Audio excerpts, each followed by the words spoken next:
Oke, Mas, kita sekarang lagi di mana, Mas? Kita lagi di Terminal 1C Terminal Bandara 1C Suta. Bandara. Jadi acaranya sudah selesai. Iya. Hari ini kita OTW pulang ke Jogja. Akhirnya ya. Keren, akhirnya lah. Ini muka-muka yang nggak bisa bohong. Pengen ketemu anak-anaknya. Muka-muka rirum. Iya. Tadi kita juga sempat deg-degan, Mas. Oh iya betul. Kita bawa tripod. Betul. Betul. Dan Iya. katanya suruh dicoba aja gitu ya. Iya. Kalau lolos ya alhamdulillah. Iya. Kalau enggak ya dimasukin bagasi. Iya. Alhamdulillah sih lolos. Kayak jajan ciki BTW. Semoga beruntung gitu ya. Semoga beruntung. Betul. Itu sih. Dan kita udah di gate yang ini ya, Mas, yang tempat keberangkatan kita ya. Dan tadi kita nyobain toilet. Iya. Gimana, Mas, toiletnya, Mas? Iya, itu jadi toilet terminal C6 itu ternyata kita harus turun. Terminal 1C terus ini ya gate C6 itu ternyata kita harus turun. Jadi nggak ada toilet di gate. Dan tangganya lumayan tinggi-tinggi ya tadi itu. Iya. Jadi kebayang aja sih teman-teman yang berkursi roda kalau misalnya harus naik melalui terminal 1C kayaknya dilarang kebelet pipis deh. Iya. Betul, karena ya bisa jadi nunggu lama kan, Mas. Terus dan di sini tadi nggak ada petugas ya, Mas? Sepi sekali. Sepi sekali, nggak ada petugas. Entah mungkin karena boardingnya masih lama atau gimana gitu. Iya. Tapi harusnya tetap ada yang berjaga sih. Iya, jadi kesulitan misalnya kita mau cari bantuan apa gitu. Iya, kalau misal Mas Joni misal berangkat sendiri ya. Itu sih.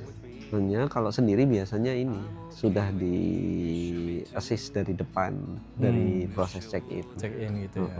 Jadi diantar ke sini gitu. Iya. Hanya biasanya juga memang ditinggal. Setelah diantar ditinggal. Jadi kalau nggak ada petugas kadang-kadang kita perlu sesuatu juga agak bingung juga. Iya. Ya sebagai masyarakat biasa ya, Mas. Apa kira-kira Mas harapannya, Mas? Ya harapannya sebagai konsumen ya, Mas. Ya standar lah harapannya sarana publik tuh ya aksesnya standar gitu distandarkan gitu kan.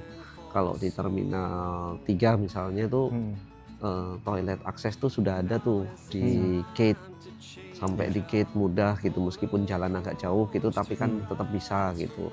Nah kalau ini kan naik turun tangga kan nggak mungkin misalnya teman-teman yang pengguna kursi roda gitu, jadi harapannya distandarkan gitu. Betul sekali. Gitu. Sama ini sih guiding block ya. Oh iya, aku jarang nemu sih kalau di bandara di dalam itu guiding block. Memang jarang kayaknya di pedestrian aja sesudah keluar biasanya kalaupun ada. Mungkin asumsinya karena setelah di dalam itu kan didampingi petugas ya. Iya. Nah itu kayak di Jogja aja itu kan kalau nggak salah kemudian terputus tuh ya kalau kita masuk itu. Betul. Nanti coba kita ambil pas kita sampai di Jogja coba. Ini kan sebenarnya lantainya juga ada hiasan tuh, Mas. Oh iya. Ada ubin yang dia berbeda gitu, tapi bentuknya bukan guiding block, kayak batu bata gitu. Oh iya kan betul, itu bisa dipakai buat guiding block gitu ya. Ya itu masukan ya. Kita sebagai rakyat biasa ya, Mas. Iya, Cuma bisa ngasih masukan. Sebagai rakyat yang cuma bayar pajak. Betul. Aduh. Ya begitulah teman-teman. Kadang-kadang untuk merasakan hasilnya susah. Iya. Betul. Oke, mungkin cukup dulu ya, Mas. Iya. Nanti kita dilanjut. Kita masih ada janji nih, Mas, cerita soal apa namanya pengalaman horor waktu pergian sendiri. Oh iya betul. Mungkin itu besok di next trip mungkin. Iya. Oke. Jadi vlog ini sudah dulu. Sudah dulu. Oke, sampai ketemu di trip berikutnya. Yo.